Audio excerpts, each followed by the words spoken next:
The 2025 college football season is just around the corner, and these are my best and worst case scenarios for the Florida Gators this season.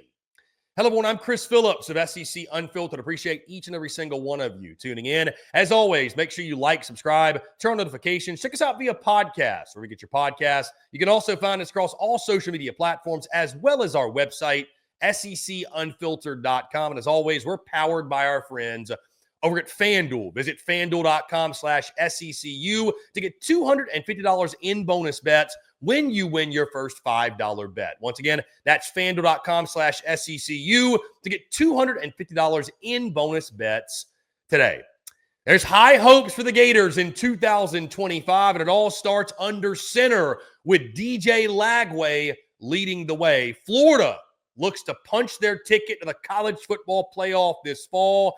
These are my best and worst case scenarios for Billy Napier's program as we turn our attention to the 2025 season. And guys, before we get going, let's first take a look at the schedule, because certainly Florida is a team that knows a thing or two. Your schedule goes a long way in determining what is your best and worst case scenario. What is the ceiling and floor for your team? And by the way, guys, let me remind you, these are not predictions.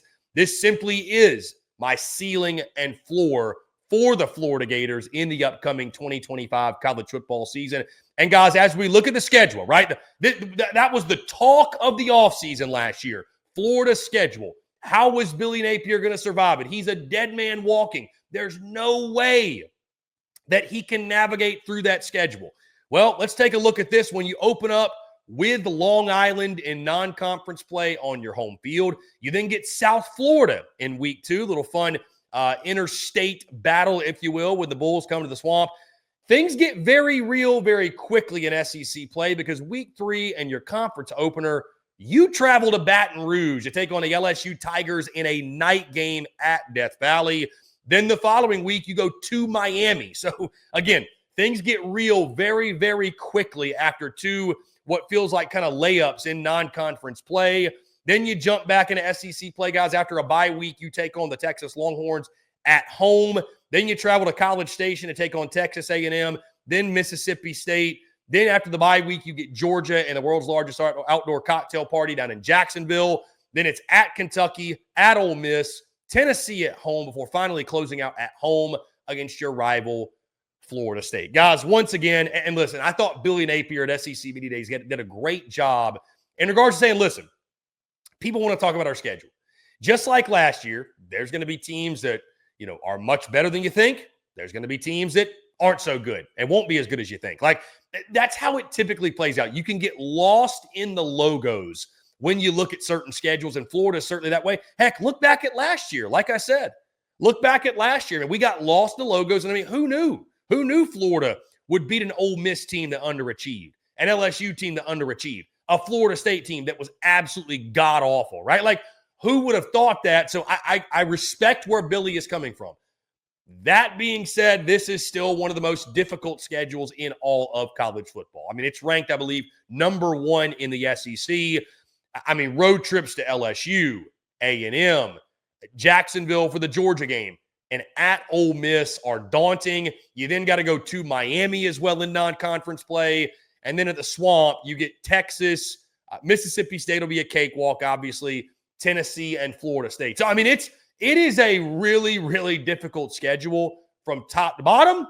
But again, as the Gators showed last year, they are up for the challenge. So with that being said, guys, let's talk my best case and worst case for the Florida Gators. Best case, I've got 10-2. Call me a believer in this Florida football team. I do think in a best case scenario, this team can get to the college football playoff. Now, it's going to take a special performance in a special season, because like we just mentioned, that schedule is absolutely brutal, right? But I mean, you look at it. Is there a game on that schedule that you look at right now and you say this is a definite loss, right? Texas at home will be really, really difficult, right? I don't think at Miami's a shoe-in loss. I mean, heck, at LSU is going to be really tough. But who knows what Garrett Nussmeier is, right? No doubt Death Valley's a tough place to win. But who knows what Garrett Nussmeier is? We really don't know what LSU is, right? At Miami's a toss-up. Texas at home, I think because you're at the Swamp, I think you got a shot. At A&M, I mean, they're very talented, but I mean, you know, who knows? Who knows what Marcel Reed is? Who knows what Texas A&M is going to be? Georgia in Jacksonville, that might be your most difficult game of the season. But, I mean, heck, you had them on the ropes last year, right? At Ole Miss is tricky for sure, but very winnable. Tennessee at home, hell, you've had their number since 2003 in the Swamp. And then Florida State, I mean, even if they're much improved, I mean, how much better could Florida State be? And you get them in the Swamp. So I'm just saying, like, you can look at every single game and paint a path to victory. Obviously, you're not going undefeated, but all I'm saying is the schedule, while daunting, I think Florida has a team to combat it. And again, best case for me, guys, 10-2. And in the best case scenario, DJ Lagway takes the next step and is truly the SEC's best quarterback in 2025, or at minimum top 3 in the league. He's also healthy. I think that's the big thing. Obviously, the kid gets through the season 110% healthy. He progresses as a passer, right? Because I think completion percentage is something folks have tried to poke holes in, what have you, but progresses as a passer, continues to use his athleticism, continues to be accurate and efficient with the deep downfield throws. He was one of the best in college football last season. Guy like Trey Wilson on the outside is a big year. Dallas Wilson, the freshman, emerges into a big-time playmaker. Jaden Ball in the backfield, right? He's a guy you can depend on. Maybe he's a 1,000-yard rusher. I think in a best-case scenario, your offensive line with 2 preseason all-conference players. Obviously, it's led by Jake Slaughter in the middle. They are a strength for you like you expect. And offensively, you're humming. And then defensively, guys, your front 7 feast. And you have one of the best front 7s in the SEC, led by guys Tyreek Sapp, Caleb Banks, Grayson Pup Howard at the linebacker position. Like, that front 7 is one of the most feared in all the SEC. And you play complementary football with the offense and the defense. Guys, also in a best-case scenario, let's face it, Billy Napier in no way, shape, or form reverts back to any of the poor decision-making or any of the boneheaded plays that just followed him over his first 2 seasons there in Gainesville. So, again, that's a lot that has to happen, but I do think it's doable, and you can, in a best-case scenario, get to 10-2. Worst case, now, because of this schedule being how it is, it's a pretty wide gap between the ceiling and the floor. And for that reason, worst case, guys, I've got 6-6. I mean, I just think there's a lot of games on this schedule that, listen, there's a lot of opportunity. You can say, man, they can go either way, but yeah, they can go either way. And you're not going to lose them all, but boy, you could lose a lot of them, right? Especially like if you're losing to Miami early in the season, right?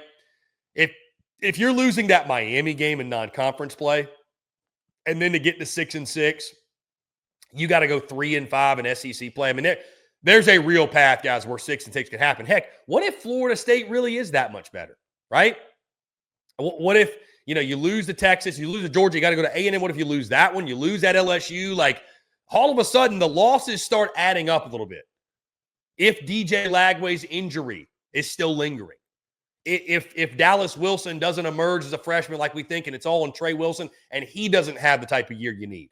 If for whatever reason the offensive line isn't quite up to snuff and the running game can't get going, and if defensively, simply if you just struggle on that side of the football, you get beat with the big explosive plays, right? And the schedule shows itself, and Billy Napier kind of reverts back to some of the old bad habits he had in regards to personnel misutilization and just making bad, boneheaded decisions.